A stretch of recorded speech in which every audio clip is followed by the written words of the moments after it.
the big news is Leon Edwards, who, as we know, just accidentally scratched the eyeball out of Bilal Muhammad, is now fighting not Bilal Muhammad in a rematch, fighting Nate Diaz in the co-main event, UFC 262, first 5-round co-main event. What do you think, Lewis? Yeah, a lot of things there, right? A lot of things there. The first 5-round co-main event. I love that. Why not? Right? High-level fights. You get these guys that they should fight in a 5-rounder. They want to give it's really just who loses in that? Nobody. The fans completely win. It's going to be a great fight. It's going to be probably Nate fight. Diaz. Yeah, probably. Most likely, but maybe not. I don't know.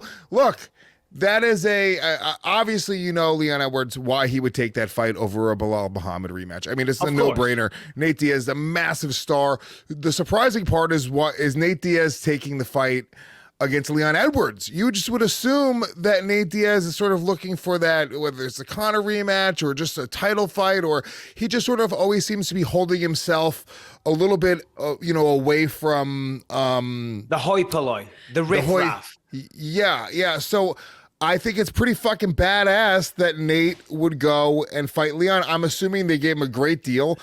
They obviously believe in Leon. Leon's a badass. This is a really tough fight to pick. I don't think it's a foregone conclusion that Nate Diaz loses this fight, but this is a very, very exciting fight and extremely surprising. Nobody saw it coming.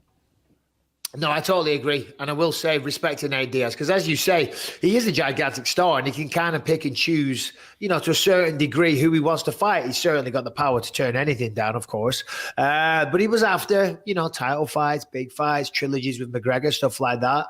Yeah, to your point, I didn't expect him to take on a super dangerous guy like Leon Edwards. Now, of course, there's a lot to gain. If he goes out there and beats Leon Edwards, for sure he's getting a title fight next. That's a guarantee. So that's the little cherry on the cake for Nate Diaz. That's the risk reward. That's why he would do that. It's a fucking awesome fight. But Leon Edwards is probably going to have a very, very fun night at the office, I would have thought. I'm not saying Nate can't beat him, but look at Nate when he went up and fought guys like Rory McDonald, big guys at 170, true 170-pounders with clinical striking.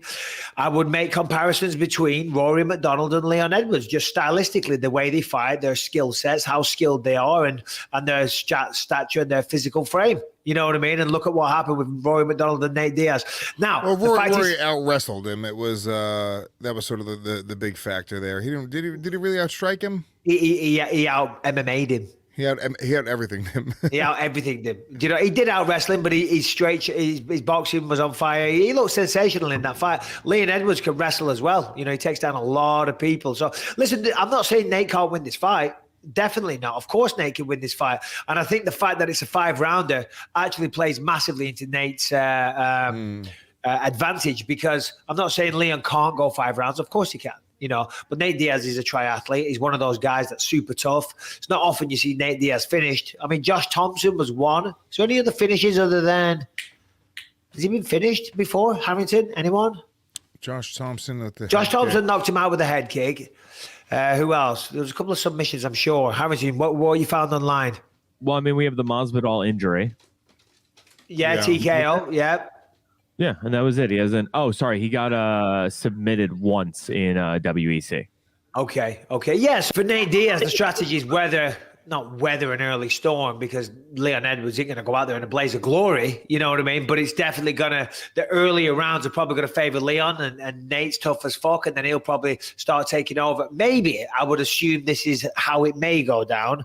If you're Nate Diaz, in his mind, he'll take over in the later rounds. So I think that favors Diaz the fight. Not favors. I don't mean, I'm just saying it's good for Diaz that it's 5 rounds as opposed to 3. You know what I mean? Yeah, I'm looking up right now Nate Diaz's record and who his last fight, because he's been fighting at most of his fights at 155. When's the last time he fought at 170? Who, Diaz? Yeah. Yeah, probably Masvidal. His last fight. Was that his last fight? Was that Last 3 fights were 170. It was the 2 Conor fights, Masvidal, and then that's right, Masvidal. The last 4 fights were at 170, but they were all against 155ers. Yeah, I mean, everybody that he fights is somebody that was 155 pounds that came up to 170. So, and when he has fought real 170s back, like Leon Edwards, Rory McDonald, for example, he came back down to 155, and that's no disrespect. It's just there's weight classes for a reason. Now he's up at 170 again, and I love this matchup, and I think it's a gangster move by Nate Diaz. I really do, and I wish him and Leon Edwards the best. I think it's a tremendous main event. I see a lot of buzz on social media, people saying that this is now the people's main event. Maybe that's why they made it 5 rounds. Because what's the main event over this? Michael Chandler versus Charles Oliveira for the lightweight title, right? And whilst that's a very, very good fight, technically, and Oliveira is definitely the right man for the title fight, Michael Chandler has a case as well. Neither guys are the biggest stars in the promotion, if you know what I'm saying. So Nate Diaz and Leon Edwards, boom, that's a great fight. Yeah, the people's main event. I understand why they're saying that. Know, a little disrespectful to the 155-pound title. I didn't say that. I'm saying that's what I'm seeing people say. No, I know, Twitter. I understand. Yeah. It's but look, honestly, to be honest with you, Oliveira versus Chandler, I'm crazy excited for that fight as well. So that's a crazy fight. That fight is absolutely savage. I just think that there's a little bit of steam coming off of the fight or taken off of the fight because it's not necessarily truly. Look, Dustin Poirier is Truly what? What are you talking about here? Diaz on the main. No, the main event. I think it's not true. It's not. I think Dustin Poirier is the champion in the division. He's the uncrowned 155-pound champion. So the fact that he's not in the title fight is crazy. And I'm not saying that it should be against Conor. I just think that Dustin Poirier should be fighting for that title. But from what my sources tell me, they offered the title fight to Dustin. And he said no, he wanted the Conor fight. Which, I get it. Which again, maybe he's the uncrowned champ because there is no crown champ. There isn't. Well, tough shit, because after UFC 262, there will be. And whoever wins between Diaz and, not Diaz, what am I saying? McGregor and Dustin will get that shot. So, he did the right thing there.